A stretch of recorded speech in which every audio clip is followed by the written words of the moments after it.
What's up, gang? This is John coming at you from Carwheeler Motors, and today we're gonna have a little bit of a trick tip for you guys.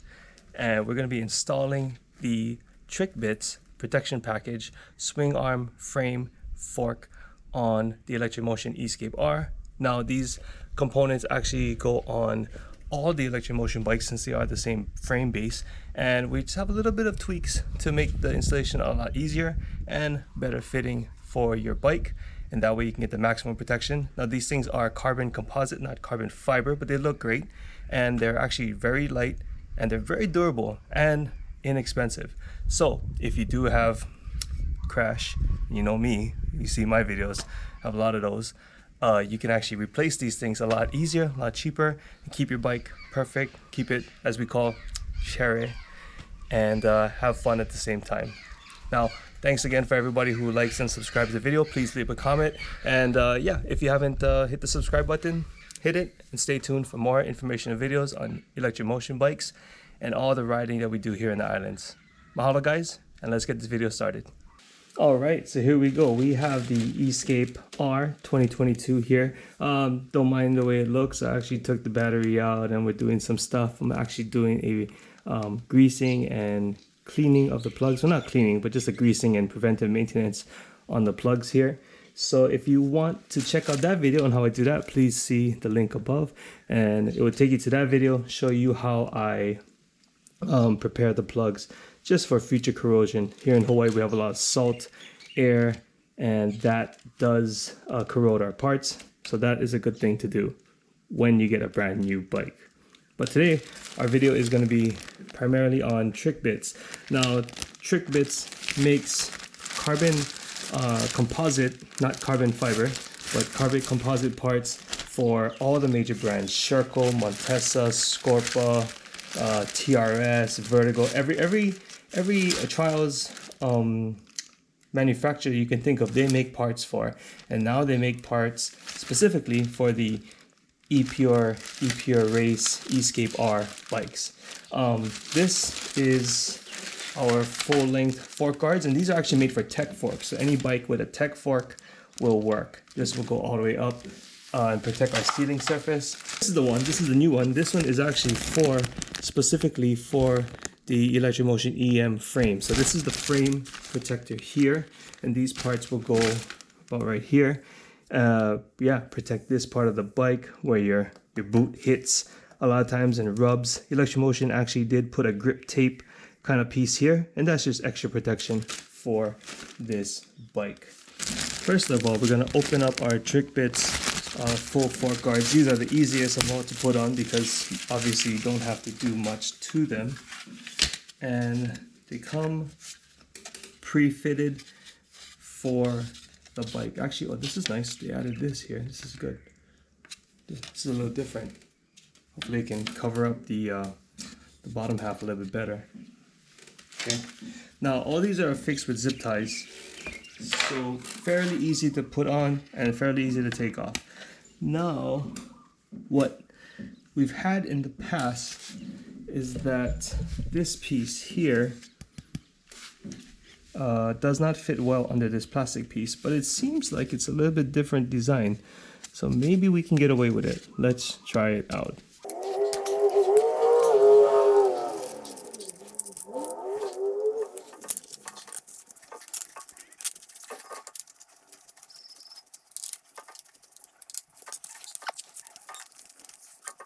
Now, see what happens here is it kicks out this brake rotor cover. So it looks nice, you know, it looks like it fits just fine, nicely tucked under this plastic here. But when you spin the wheel, the rotor pushes against the plastic because the guard is now kicking it out, tweaking the plastic, and now it's touching the rotor. We can't have that. So in order for that, we're just gonna have to make a slight modification to this guard to make everything fit and work perfectly. Okay, so we have this, and we've seen what happened when we put this on and it kicked out the guard. So do we really need this part here? The answer is no, because I already have this piece protecting it, right? This piece protects it. It's just extra. This is just extra. So in the, actually it makes it a lot easier to install too. What we're gonna do is we're just gonna simply take this section and we're just gonna cut it straight off.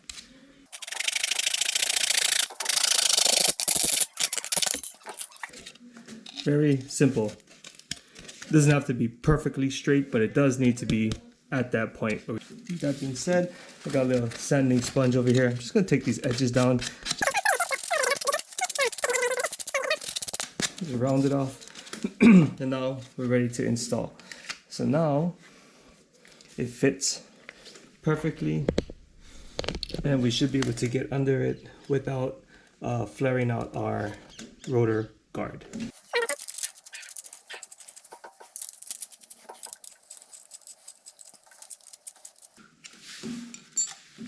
Take this, we just slide this right in.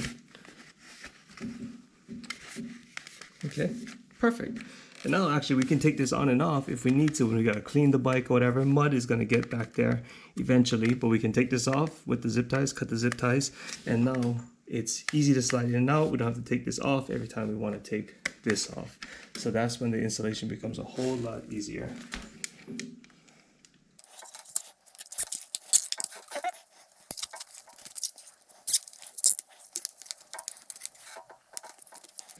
Okay, we're gonna leave these zip ties real loose for right now. We just wanna put it on there just to hold it. Okay, now we're gonna go to the opposite side. We're gonna put this one on. This one actually has a guard as well, but because this one is open, we actually want some protection down there. We'll leave this on, which is loosely zip tie the guard to the fork.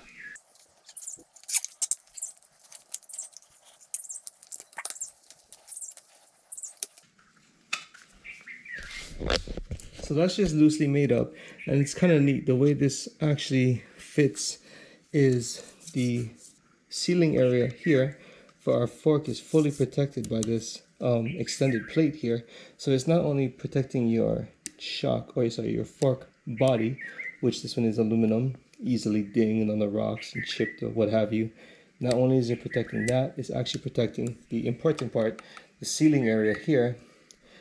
Won't mess up your seals. A little bit less dirt gets in there, to push through, give you leaking, and it will somewhat protect your triples, your nice blue anodized triples as well.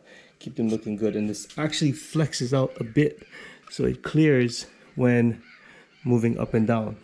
So that's great. We're gonna leave this loose for now, and we're gonna come back and do one more thing a little later, but that is the forks. All right, so next we have our frame guard here, which is actually a little bit more pliable, but it does the job quite well. This one is a little different. It has mounting points, and you see that it can go into or under these clips here, and that will hold it in place. These clips obviously hold the subframe to the bike frame here, and they kind of just slip on like such.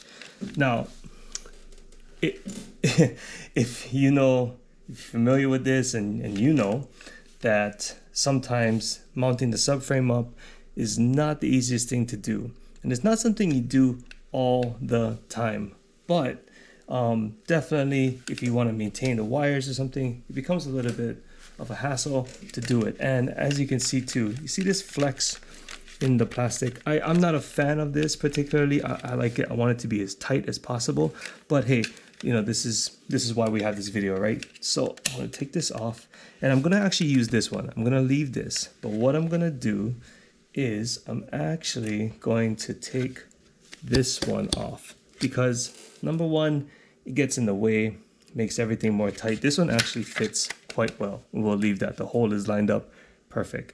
But this one, because it's up high, it just doesn't, I don't know, it just doesn't sit well with me, I suppose, right? So what I'm gonna do is, this plastic is somewhat very pliable, especially this one because it's a little bit thinner. What I'm gonna do is I'm gonna take a razor blade and I'm just gonna score this plastic here, and what it will do, it actually will have a nice clean cutoff point, and it's actually fairly easy to do. So just be careful, don't cut yourself, obviously. But I'm gonna just score this thing and we can get to work. I'm gonna score it right along the frame line. Doesn't have to be perfect, it just has to work.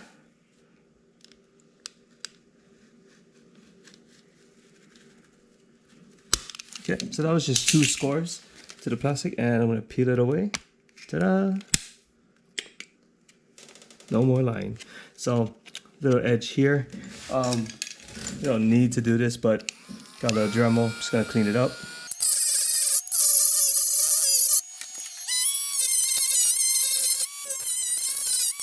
All right, just gonna smooth that thing up. Perfect. Now it's one continuous line. Nice. Doesn't get in the way, and primarily because it is a weld, right? I mean, nothing really forms to that weld that good. So, I mean, we'll cut you some slack, you know? We'll cut Trick Bits some slack, okay? And the one thing too, this is the Escape R. When the plastic comes down for the top cover for the battery, it's actually gonna fold over this, so it'll hold it in place quite well, quite good as well, okay? So we don't have to worry about that too much. Now we have our zip tie.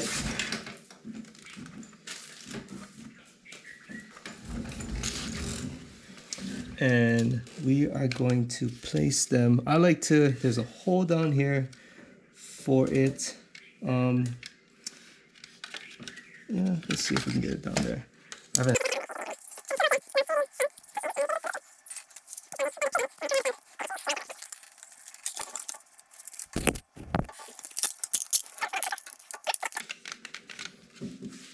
Cool. And this is gonna be held in. We're gonna put this here. We're gonna put it right over, and that's gonna hold that in place.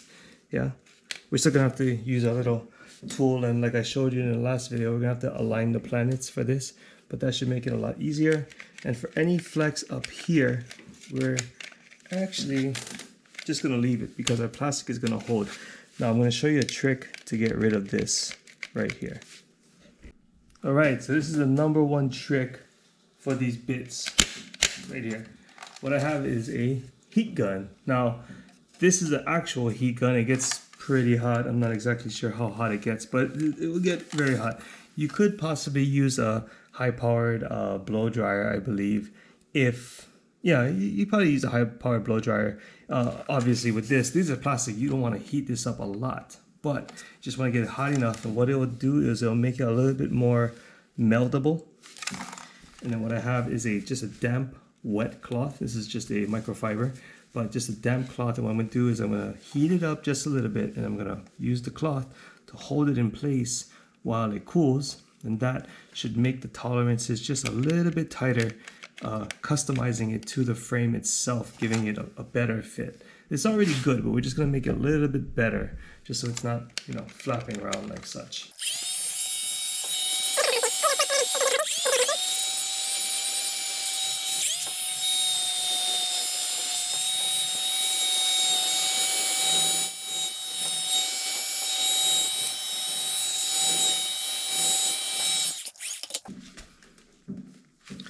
So the plastic's heated up pretty good, and we're just gonna, like I said, we're just gonna use this wet towel and just hold it in place till it cools down just enough that we can let it go and it will stay somewhat formed, a little bit better formed to our bike frame. Now this is actually one of the beauties of the carbon composite versus the carbon fiber. And the carbon fiber ones I've actually seen, and they fit very, very well. They're very rigid, but they are expensive. So if you got the cash, go for the carbon fiber. If you're balling on a budget like I am, the carbon composite works great.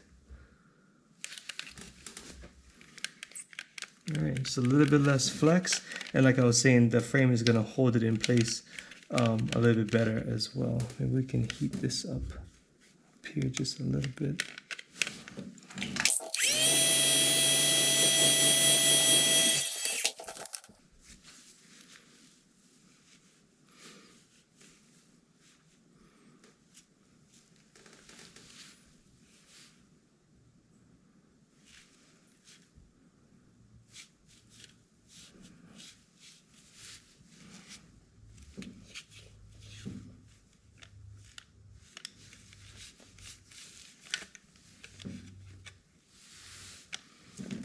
Nice, yeah. So you see how we're able to make this indentation here? This wasn't here before, but we actually made this indentation. Now it fits a lot better. It still needs the pressure and the zip tie, but it's all good.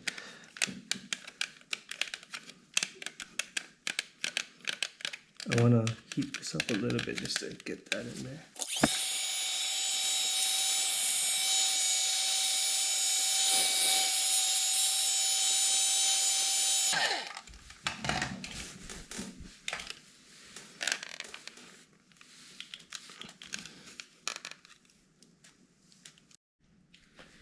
All right, so we did the exact same thing to the opposite side of our frame. We took off the little notch here, make this thing free floating. We heated this up and now it fits a little bit better than it did before. And that's all we want, just a little bit better than we did before.